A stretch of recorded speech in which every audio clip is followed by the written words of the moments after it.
Nitrite या nitro group द्वारा प्रतिस्थापन। किसका प्रतिस्थापन करना है? हैलोजन परमाणु का। किसका करना है? हैलोजन परमाणु का।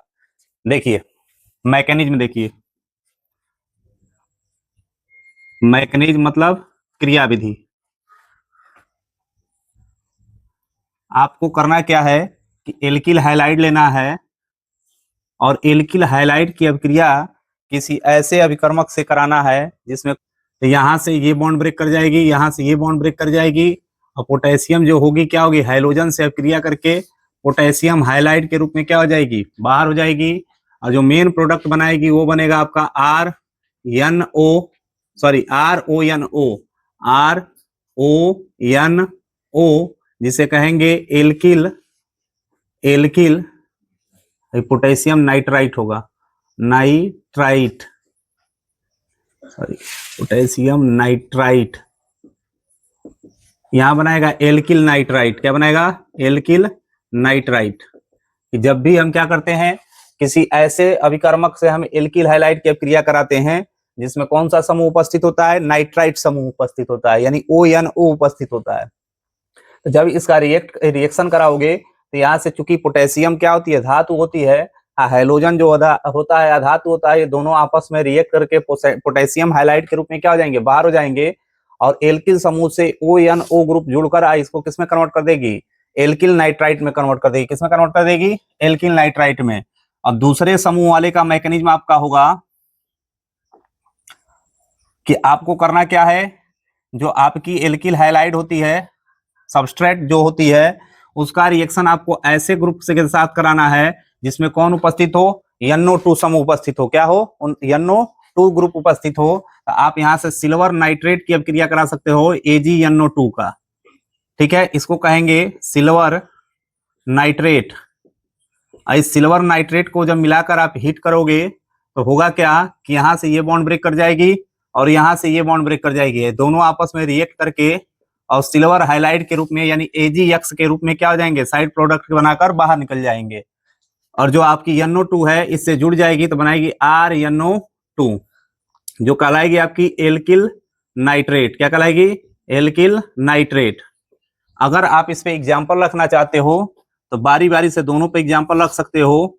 मान लो कि हमने यहाँ पे रख लिया R की जगह पे C2H5 और यहाँ पे ले लिया Br। ये आपकी हो गई कौन सी? Ethyl bromide. क्या हो गई? Ethyl bromide. इसका रिएक्शन किससे करा दीजिए? पोटेशियम नाइट्राइट से।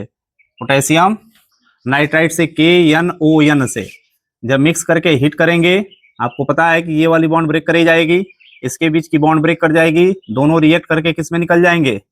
पोटेशियम ब्रोमाइड KBr के रूप में साइड प्रोडक्ट के रूप में बाहर हो जाएंगे। और ये बनाएगा आपका C2H5ONO जो कहलाएगी आपकी एथिल नाइट्राइट। क्या कहलाएगी? Ethyl nitrite. ठीक है, इसके बाद से नेक्स्ट आप दूसरे वाले पे रखते हैं तो अगर C2H5Br ले लेते हैं, सेम सबस्ट्रेट ले लीजिए, एथिल ब्रोमाइड ही, एथिल ब्रोमाइड।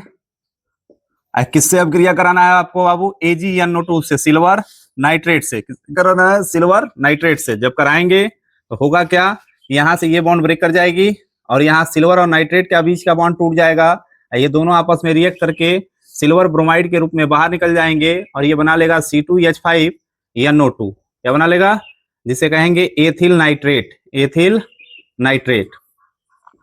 तो जब भी आपकी एल्किल हैलाइड नाइट्राइट या नाइट्रो समूह के साथ रिएक्ट होती है तो चूंकि नाइट्रो और नाइट्रेट समूह दोनों क्या होते हैं? न्यूक्लियोफिलिक होते हैं। इसलिए वहां से क्या करते हैं? हाइड्रोजन एटम को क्या कर देते हैं? प्रतिस्थापित कर देते हैं और उसके स्थान पे जुड़कर नए प्रोडक्ट का क्या कर देते हैं? फॉर्मेशन कर देते हैं। क्या कर देते हैं? फॉर्मेशन कर देते हैं। इसके बाद से एक नोट देख लीजिए और याद रखिएगा, इसको आपको रट के आना है, याद करके आना है कि मान लीजिए कोई कार्बनिक पदार्थ आप लिए। क्या लिए? कार्बनिक पदार्थ। कोई भी कार्बनिक पदार्थ ले लिए और उसमें आपने क्या किया बाबू कि कंसंट्रेट H2SO4 मिलाया। क्या मिलाया? तो जो आपकी क्या है H2SO4 होती है, तो यहां से किसको बाहर करेगी बाबू? H2O को। किसको बाहर करेगी? H2 यानी जल को क्या कर देगी? बाहर कर देगी। ऐसे समूह को कहा जाता है निर्जली कारक। क्या कहते हैं? निर्जली कारक। या निर्जली कारक को अभी इंग्लिश में हम लोग लिखे थे क्या? Dehydrating group. डिहाइड्रेटिंग समूह कहा जाता है। याद रखिएगा कि जैसे इन्हीं किसी कार्बनिक पदार्थ में आप क्या करते हो, H2SO4 मिला दोगे तो वहां से ये किसको बाहर कर देगी, जल को बाहर कर देगी। ठीक है, यदि मान लीजिए कि आप कार्बनिक पदार्थ ले लिए, क्या ले लिए, कार्बनिक पदार्थ ले लिए, और उस कार्बनिक पदार्थ में आपने किया क्या बाबू कि कंसंट्रेट H2SO4 की जगह पे आपने कापर को मिलाकर और हीट कर दिया। किसको मिलाकर, कापर को मिलाकर हीट कर दिया, तो यहां से ये क्या करेगी, हाइड्रोजन गैस को बाहर करेगी। किसको बाहर करेगी, तो इस रिएक्शन को कहा जाता है विहाइड्रोजनीकरण। क्या कहते हैं, विहाइड्रोजनीकरण कहते हैं, या जीनेशन। कि जब हम कापर डालकर गर्म करेंगे तो किसको बाहर करेगी, कापर डाल के बाहर करेंगे तो हाइड्रोजन गैस को बाहर करेगी। इसलिए हम इस वाले जो कापर होती है उसे हम क्या कहते हैं, विहाइड्रोजनीकरण कहा जाता है या डिहाइड्रोजिनेशन कहा जाता है। क्या कहा जाता है, डिहाइड्रोजिनेशन कहा जाता है। यदि मान लीजिए कि आपके पास क्या है, कार्बनिक पदार्थ है, और उस कार्बनिक पदार्थ में आपने क्या किया बाबू, इन दोनों में से कोई ना डाल के इसमें क्या कर दिए, एल्कोहलिक KOH, या इसकी जगह पे कभी कभी NaOH भी डाला जाता है, और उसके बाद हीट कर देंगे तो यहाँ से हाइड्रोजन हैलाइड को बाहर करेगी। किसको बाहर करेगी, हाइड्रोजन हैलाइड को बाहर करेगी। तो ऐसे समूहों को कहा जाता है विहाइड्रो हैलोजनीकरण कहा जाता है, या इंग्लिश में कहेंगे डिहाइड्रो हैलोजिनेशन। क्या कर रहे हैं हम कि यदि हम सल्फ्यूरिक अम्ल डालेंगे तो किसको बाहर करेगी, जल को, तो वह ग्रुप कैसा होगा, निर्जलीकारक होगा। अगर कापर डालकर गर्म करेंगे तो किसको बाहर करेगी, हाइड्रोजन गैस को, तो उसे हम कौन सा ग्रुप कहेंगे, विहाइड्रोजनीकरण ग्रुप कहेंगे। यदि हम कार्बनिक पदार्थ में एल्कोहलिक KOH या NaOH डालेंगे तो किसको बाहर करेगी, हाइड्रोजन हैलाइड को, उसे समूह को हम क्या कहेंगे, विहाइड्रो हैलोजनीकरण कहेंगे। क्या कहेंगे, विहाइड्रो हैलोजनीकरण कहेंगे। क्लियर रहेगा, विहाइड्रो हैलोजनीकरण। कितना नंबर होगा, 8 नंबर होगा। तो इस 8 नंबर वाले रिएक्शन का आपका नाम होगा विहाइड्रो हैलोजनीकरण, या इसी को कहा जाता है आपको डिहाइड्रोहैलोजिनेशन,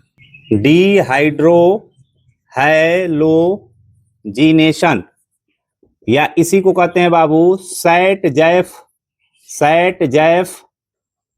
नियम। क्या कहते हैं, सैट-जैफ नियम।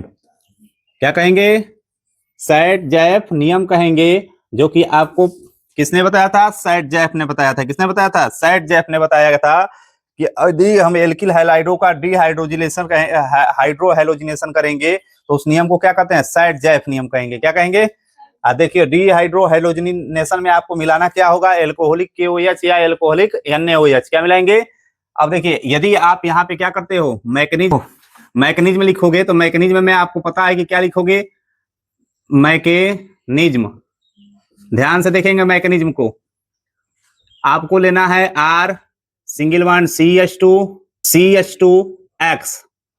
क्या रखना है, R CH2 single bond CH2X। इसमें करना क्या है बाबू, आपको एल्कोहलिक KOH मिलाकर जैसे ही गर्म करोगे, यहां से एक हाइड्रोजन एटम और यहां से यह हाइड्रोजन एटम जो होगी हाइड्रोजन हैलाइड के रूप में क्या हो जाएगी, बाहर हो जाएगी, और जो मेन प्रोडक्ट आपका बनेगा वो बनेगा R, और यहाँ से एक हाइड्रोजन खत्म हो जाएगा तो क्या बच जाएगा, CH, और यहाँ पर बच जाता है आपका सिंगल बॉन्ड CH2। वैलेंसी को ध्यान दीजिए, जब हाइड्रोजन हटता है तो एक इलेक्ट्रॉन यहाँ खाली होता है, और जैसे ही यह बॉन्ड टूटती है तो एक इलेक्ट्रॉन इस कार्बन के खाली होती है, इसलिए दोनों आपस में क्रिया करके कौन सा बॉन्ड बना लेते हैं, डबल बॉन्ड बना लेते हैं। क्या बना लेते हैं, तो ये आपकी होती है एल्किल हैलाइड। क्या होती है, एल्किल हैलाइड, और ये आपकी हो जाती है एल्कीन। क्या हो जाती है, एल्कीन। देख लो, अब उसके बाद लिखो, ध्यान से देखें, अगर मान लीजिए आपकी CH3 है, सिंगल बॉन्ड CH2 है, और यहाँ पे हमने Br ले लिया, तो ये C2H5 है बाबू। क्या है, C2H5 को क्या कहते हैं, एथिल ब्रोमाइड। क्या कहेंगे, एथिल ब्रोमाइड। और इस एथिल ब्रोमाइड में आपको करना क्या है, क्या मिलाना है बाबू, एल्कोहलिक KOH। क्या मिलाना है, एल्कोहलिक KOH, और यह गर्म करोगे तो यहाँ से एक हाइड्रोजन एटम और यहाँ से ब्रोमीन किस रूप में बाहर हो जाएगी, हाइड्रोजन ब्रोमाइड के रूप में। हाइड्रोजन ब्रोमाइड एक प्रकार की क्या होती है, हाइड्रोजन हैलाइड होती है। जैसे ही हाइड्रोजन ब्रोमाइड बाहर होगा, यहाँ बच जाएगा CH2 डबल बॉन्ड, CH2 जिसे कहोगे 2 कार्बन वाले एल्क के लिए हो जाएगा एथ, डबल बॉन्ड के लिए क्या लगा देंगे ENE, तो क्या बनाएगा, एथीन बनाएगा। क्या बनाएगा, थोड़ा सा बड़ा ले लीजिए, मान लीजिए R के जगह पे आपने क्या ले लिया, CH3 ले लिया, यहाँ पे CH हो गया, यहाँ Cl जोड़ लीजिए और आगे आप क्या करिए, CH3 जोड़ लीजिए। ठीक है, कौन सा है ये, तो ये 2 डिग्री आपकी क्या है, प्रोपिल क्लोराइड है, 2 डिग्री प्रोपिल, अच्छा प्रोपिल मत लिखो और थोड़ा सा बड़ा कर लो, मान लो कि यहाँ पे CH2 हो गया और फिर CH3 रख लिए, तो 2 डिग्री क्या होगी, ब्यूटिल क्लोराइड, क्या हो जाएगी, ब्यूटिल क्लोराइड होगी ना। और इसमें करना क्या है बाबू, आपको कुछ करना नहीं है, इसमें आपको मिलाना है एल्कोहलिक कि OH, सैट जैफ नियम यहीं पर लागू होगा, सैट जैफ नियम। इस सैट जैफ नियम में बताया गया, सैट जैफ ने बताया कि हाइड्रोजन परमाणु जिस कार्बन परमाणु से जुड़ा होता है उसका संगत कार्बन जो होता है वहां से कौन रिमूव होता है, हाइड्रोजन एटम रिमूव होता है। कौन रिमूव होता है, हाइड्रोजन एटम रिमूव होता है, इसलिए इस नियम को कहा गया सैट जैफ नियम। सैट जैफ ने बताया कि जब हम एल्कोहलिक KOH डालकर गर्म करेंगे तो हाइड्रोजन एटम जिस कार्बन से जुड़ा होता है उसका संगत कार्बन जो होता है उस कार्बन से ही कौन निकलता है, हाइड्रोजन एटम बाहर निकलती है, तो यहाँ से Cl निकलेगी और यहाँ से कौन निकल जाएगा, H निकल जाएगा। किस रूप में बाबू, HCl के रूप में, किस रूप में, HCl के रूप में, जो कि साइड प्रोडक्ट होगी। तब जैसे ही यहाँ से Cl हो या बॉन्ड टूटेगी, एक इलेक्ट्रॉन इसका खाली होगा, यहाँ से हाइड्रोजन अलग होगी तो एक इलेक्ट्रॉन इसका खाली होगा, दोनों आपस में बॉन्ड बनाएंगे तो बीच में क्या बन जाएगा, डबल बॉन्ड, क्या बन जाएगा, डबल बॉन्ड, और इधर बच जाएगी आपकी क्या बच जाएगी, CH, और सिंगल बॉन्ड क्या बच जाएगी बाबू, CH3। तो 1 2 3 4 कार्बन है, 4 कार्बन के एल का नाम होता है ब्यूट, डबल बॉन्ड के लिए सफिक्स क्या लगा देंगे, ब्यूटीन। तो ब्यूटिल क्लोराइड किस में कन्वर्ट हो जाती है, ब्यूटीन में कन्वर्ट हो जाती है। किस में कन्वर्ट हो जाती है, ब्यूटीन में कन्वर्ट हो जाती है। फ्रैंक लैंड अभिक्रिया, फ्रैंक लैंड अभिक्रिया, या इसी अभिक्रिया को कहते हैं जिंक धातु से अभिक्रिया, जिंक धातु से अभिक्रिया, जिंक धातु से अभिक्रिया। फ्रैंक लैंड ने बताया कि जब आप किसी एल्किल हैलाइड में कौन से डालते हो, जिंक डालकर गर्म करते हो, तो आपकी क्या होती है, वहां से वो आपकी जो मेन प्रोडक्ट बनती है वो एल्केन बनती है। क्या बनती है, एल्केन बनती है। फ्रैंक लैंड ने कहा कि जब किसी एल्किल हैलाइड में जिंक धातु, ऐसे लिखो, एल्किल हैलाइड को जिंक धातु के साथ गर्म किया जाता है, गर्म किया जाता है तो एल्केन प्राप्त होती है। क्या प्राप्त होती है, एल्केन प्राप्त होती है। ठीक है, फ्रैंकलिन ने बताया कि जब एल्किल हैलाइड को जिंक धातु डालकर आप गर्म करेंगे तो क्या प्राप्त होगा बाबू, एल्केन प्राप्त होगा। मैकेनिज्म देखिए इनके रिएक्शन का। आपको करना क्या है बाबू, एल्किल हैलाइड के 2 मॉलिक्यूल्स लेना है। क्यों, क्योंकि जिंक की वैलेंसी होती है 2, हैलोजनों की वैलेंसी होती है 1। R single bond I plus Zn plus I single bond R, ये जो आपकी R सिंगल बॉन्ड I होती है, ये आपकी होती है एल्किल आयोडाइड। क्या होती है, एल्किल आयोडाइड। और एल्किल आयोडाइड भी एक प्रकार की क्या होती है, एल्किल हैलाइड होती है। आप जब गर्म करोगे मिक्स करके तो होगा क्या कि यहाँ से आयोडीन जो होंगे जिंक के साथ अभिक्रिया करके किस रूप में निकल जाएंगे, जिंक आयोडाइड यानी ZnI2 के रूप में बाहर हो जाएंगे। किस रूप में बाहर होंगे, ZnI2 के रूप में। दोनों R आपस में अभिक्रिया करके बनाएगी R सिंगल बॉन्ड R, जिसे हम कहते हैं एल्केन। क्या कहते हैं, एल्केन। जैसे उन्होंने एग्जाम्पल में क्या लिया था, ध्यान देंगे एग्जाम्पल पे इनके, उन्होंने C2H5I लिया था यानी एथिल आयोडाइड, अब प्लस उसमें मिक्स क्या किए थे, Zn।